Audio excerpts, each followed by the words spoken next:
નમસ્કાર. હવે આપ મહીસાગર જિલ્લાનો સમાચાર પત્ર સાંભળશો, જેના લેખક છે કૌશિક જોશી. મહીસાગર જિલ્લા પંચાયત અને તમામ તાલુકા પંચાયત પર ભાજપ શાસનમાં આવતા જ ભાજપ કાર્યકર્તાઓ દ્વારા ઉજવણી કરવામાં આવી. જિલ્લાની 8 તાલુકા પંચાયતમાં ભાજપનો ભગવો લહેરાયો છે. ભાજપ દ્વારા સત્તાવાર રીતે જિલ્લા પંચાયત પ્રમુખ માટે કલ્પના પુવાર અને ઉપપ્રમુખ માટે હંસરાજ વસાવાનું નામાંકન કરાયું હતું. અન્ય કોઈ ઉમેદવાર ન હોવાથી તેઓ બિનહરીફ ચૂંટાતા જિલ્લા પંચાયત ખાતે ઢોલ નગારા અને ફટાકડા તેમજ મીઠાઈ ખવડાવી આનંદ વ્યક્ત કરાયો હતો. પ્રધાનમંત્રી નરેન્દ્ર મોદી દ્વારા ઈંધણ બચાવવા અંગે કરાયેલી અપીલને દેશભરમાં વ્યાપક આવકાર મળી રહ્યો છે. ત્યારે મહીસાગરમાં સંતરામપુરના ધારાસભ્ય અને પૂર્વ શિક્ષણ મંત્રી ડોક્ટર કુબેર ડિંડોરે સામાન્ય નાગરિકની જેમ બસમાં મુસાફરી કરી લોકોને ઈંધણ બચાવવાનો સંદેશ આપ્યો. તેમણે વર્તમાન સ્થિતિ વચ્ચે પેટ્રોલનો ઓછો ઉપયોગ કરવા અને વિદેશ પ્રવાસ ટાળવા પણ લોકોને અપીલ કરી. રાજ્ય સરકારના કૃષિ, ખેડૂત કલ્યાણ અને સહકાર વિભાગ દ્વારા રાસાયણિક ખાતરોના સમતોલ અને સંકલિત ઉપયોગ અંગે રાજ્યવ્યાપી 1 મહિનાના વિશેષ જાગૃતિ અભિયાનનો પ્રારંભ કરાયો હતો. તેના ભાગરૂપે જિલ્લાના 703 ગામમાં ખેતીવાડી વિભાગ દ્વારા ખેડૂત શિબિરનું સઘન આયોજન હાથ ધરાયું. તે અંતર્ગત લુણાવાડાના કાકાના ચમારિયા ગામે જિલ્લા ખેતીવાડી અધિકારી જે.આર. પટેલની ઉપસ્થિતિમાં એક વિશેષ ખેડૂત તાલીમ શિબિર યોજાઈ ગઈ. તેમાં ઉપસ્થિત ખેડૂતોને પ્રાકૃતિક ખેતી અંગે વિસ્તૃત માર્ગદર્શન અપાયું હતું. આ પ્રસંગે અધિકારીઓ અને ગ્રામજનો દ્વારા ગામના પ્રગતિશીલ ખેડૂત રમણભાઈના આંબા વાડિયાની રૂબરૂ મુલાકાત લઈને તેમની ખેત પદ્ધતિનું પ્રત્યક્ષ અવલોકન પણ કરાયું.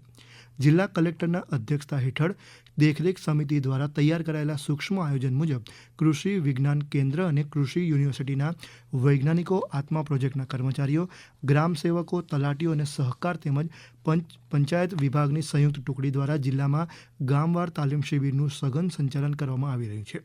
આ શિબિર દરમિયાન ખેડૂતોને ખાસ કરીને કઠોળ અને તેલીબિયાંના પાકોમાં વૈકલ્પિક ખાતરોની અસરો વૈજ્ઞાનિક ઢબે સમજાવવામાં આવી રહી છે.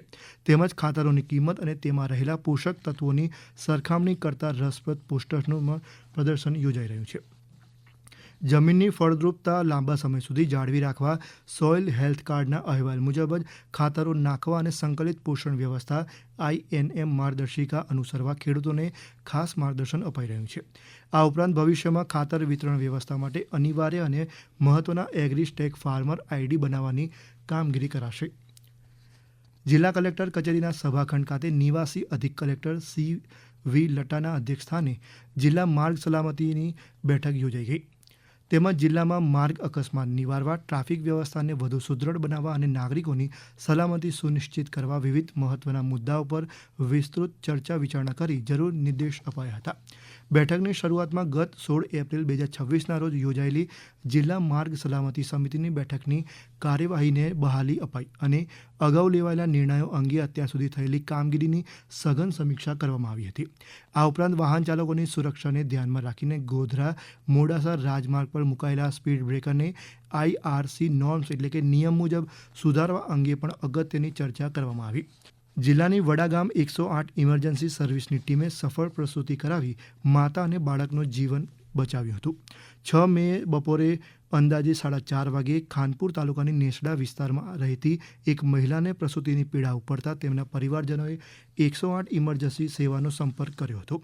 108 ઇમરજન્સી સેવા વડાગામની ટીમે ગણતરીની મિનિટોમાં જ પહોંચીને સગર્ભાની તપાસ કરી અને પરિસ્થિતિને પારખીને ઘટના સ્થળ પર જ મહિલાની પ્રસૂતિ કરાવવાનો નિર્ણય કર્યો હતો. આખરે ટીમે સગર્ભાની સુરક્ષિત અને સફળ પ્રસૂતિ કરાવીને માતાએ સ્વસ્થ નવજાત પુત્રનો જન્મ આપ્યો હતો. નાયબ વન સંરક્ષકના માર્ગદર્શન હેઠળ વિવિધ રેન્જમાં સતત નિરીક્ષણ કરવામાં આવી રહ્યું છે. હમણાં જ આપ મહીસાગર જિલ્લાનો સમાચાર પત્ર સાંભળી રહ્યા હતા, જેના લેખક હતા કૌશિક જોશી. આ પ્રસારણ આકાશવાણીના અમદાવાદ, વડોદરા કેન્દ્ર પરથી કરવામાં આવ્યું. નમસ્કાર.